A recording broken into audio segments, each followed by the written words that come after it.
বালিহাট গ্রামের মানুষের নদীর সাথে যেন এক মধুর সম্পর্ক রয়েছে। কারণ ওই নদী ও নদী পাড়ের ফসলি জমি যে তাদের একমাত্র আয়ের উৎস। কেউ নদীতে মাছ ধরে, কেউ বা নদীর পাশে দারুণ ফসলি জমিতে ফসল চাষ করে।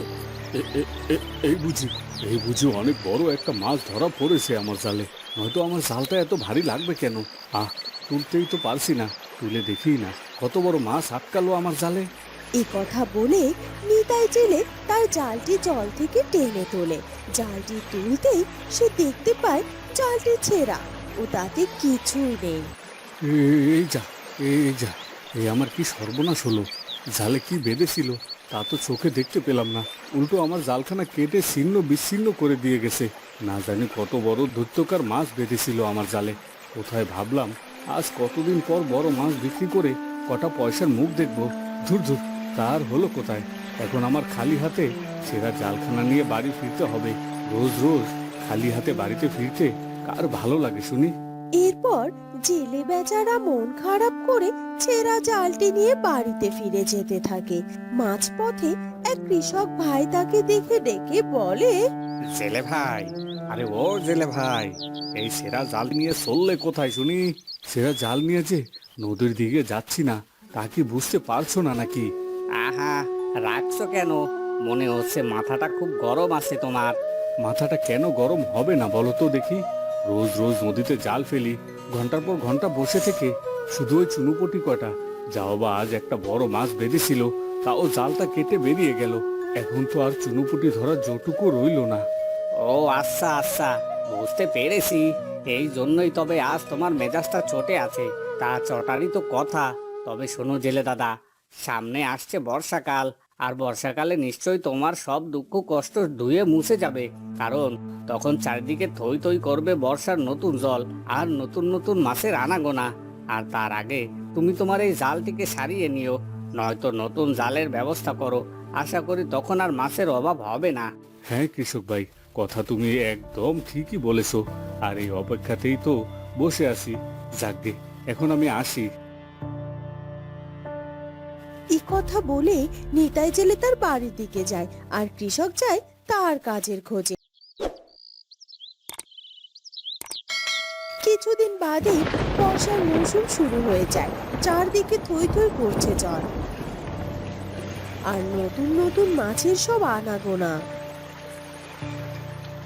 দেখছো কাণ্ড, বর্ষাকাল শুরু হয়ে গেল, আর আমি এতদিনে আমার মাছ ধরা জালখানা ঠিক করতে পারলাম না।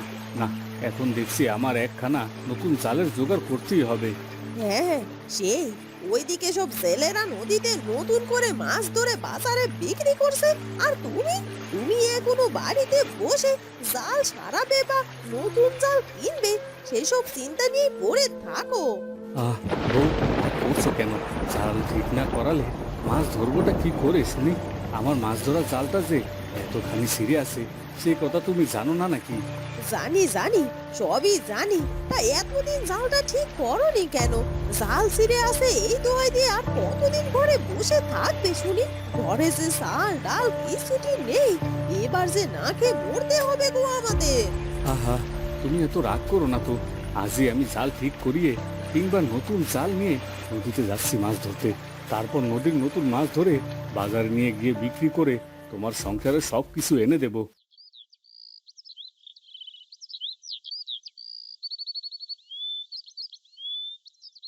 সত্যি সত্যি বলছো তুমি?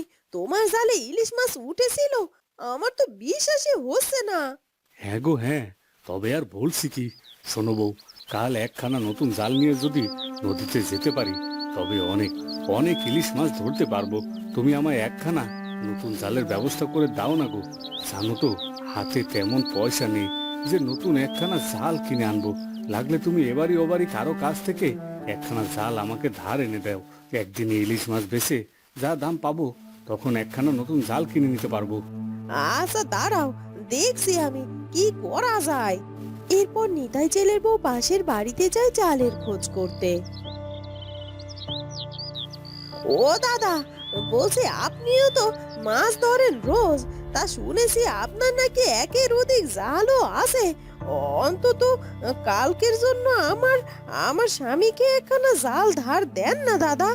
কাল মাছ ধরে মাছ বিক্রি করে আমরা নতুন জাল কিনে নেব, তারপর আপনার জাল ফেরত দিয়ে দেব ক্ষণ। তোমায় একখানা জাল আমি ধার দিতে পারি। হঠাৎ মাছ ধরবে বলে এত তাড়া কেন তোমাদের শুনি? আসলে দাদা, আমার স্বামী নাকি আজ নদীতে ইলিশ মাছ দেখতে পেয়েছে গো, আর ওর জালে ইলিশ মাছ ধরাও পড়েছিল, কিন্তু আমাদের জালটা ছেঁড়া থাকায় মাছগুলো পালিয়ে গিয়েছে। তাই আর একটা ভালো জালের খুব দরকার আমাদের। কাল যদি আমাদের ইলিশ মাছ বাঁধে তাহলে তো হয়েই গেল। তোমরা ইলিশ মাছ ধরবে বলে আমার কাছে জাল চাইতে এসেছো। যাও যাও, জাল পাবে না তোমরা। বর্ষার নতুন জালে নদীতে যদি ইলিশ মাছের ঝাঁক এসে থাকে তবে সে মাছ আমার জাল দিয়ে আমি ধরবো। তোমাদের কেন দিতে যাবো জাল? এরপর সেই লোকটি নিতাই জেলের বউকে জাল না দিয়ে তাড়িয়ে দেয়। এরপর জেলের বউ বাড়িতে ফিরে এসে জেলেকে সবকিছু খুলে বলে। এখন কি হবে বলো তো? বর্ষার ইলিশ মাছ আর আমার ধরা হলো না। যাও বা সেরা জাল ছিল, সেটাও তো আমি নদীতে ভাসিয়ে দিয়ে এসেছি।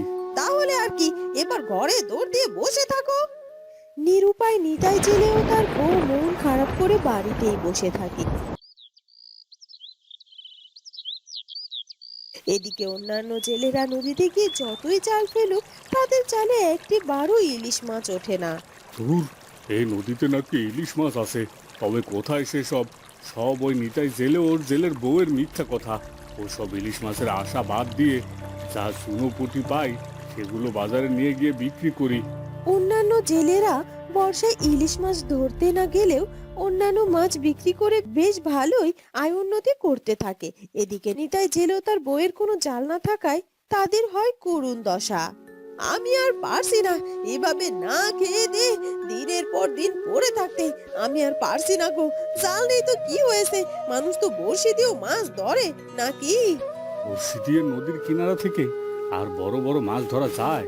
সে মাছ ধরা যাবে যাবে, তুমি কালই একটি বড়শি বানিয়ে নদীতে যাবে মাছ ধরতে।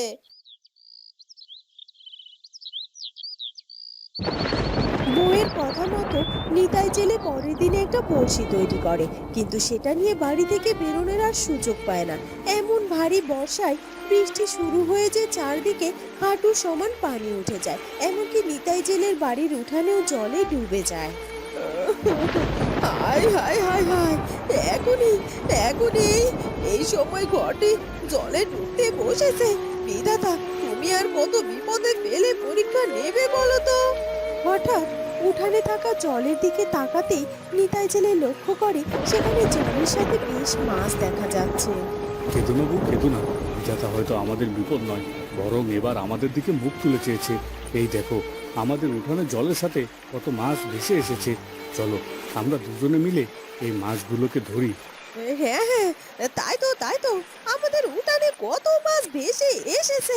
চলো চলো ধরি এগুলোকে। তুমি এক কাজ করো, তোমার বানানো নতুন বড়শিটি দিয়ে মাছ ধরার চেষ্টা করো, আর আমি দেখি ঘর থেকে আমার কোনো কাপড় নিয়ে এসে সেগুলো দিয়ে মাছ ধরার চেষ্টা করি। ওই যে ছোটবেলায় যেমন নদীতে স্নান করতে গিয়ে মাছ ধরতাম আর কি। এরপর নিতাই জেলে বড়শি ফেলে মাছ ধরতে শুরু করে, আর তার সাথে তার বউ কাপড় দিয়ে মাছ ধরার চেষ্টা করে। মাছ ধরতেই লক্ষ্য করে এগুলো সাধারণ কোনো মাছ নয়, এগুলো সব ইলিশ মাছ।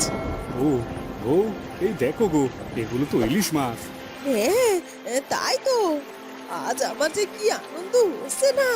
নিতা ও তার বউ আনন্দে আপ্লুত হয়ে মাছ ধরতে থাকে। তারা তাদের উঠান থেকে কয়েক ঝুড়ি ইলিশ মাছ ধরে। এদিকে ধরা ইলিশ মাছ বেচে নিতা ও তার বউ অনেক পয়সা রোজগার করে। তারপর বর্ষার জলও তাদের উঠান থেকে চলে যায়। তারপর বর্ষার জল তাদের উঠান থেকে চলে গেলেও ইলিশ মাছ দিয়ে আয় করা পয়সাতেই তাদের অভাব দূর হয়ে যায়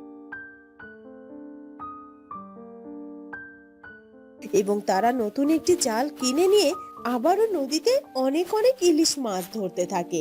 বন্ধুরা, কেমন লাগলো আমাদের আজকের গল্পটি? যদি ভালো লাগে তাহলে অবশ্যই আমাদের চ্যানেলটিকে সাবস্ক্রাইব করে দিও। দেখা হবে পরের ভিডিওতে। ধন্যবাদ।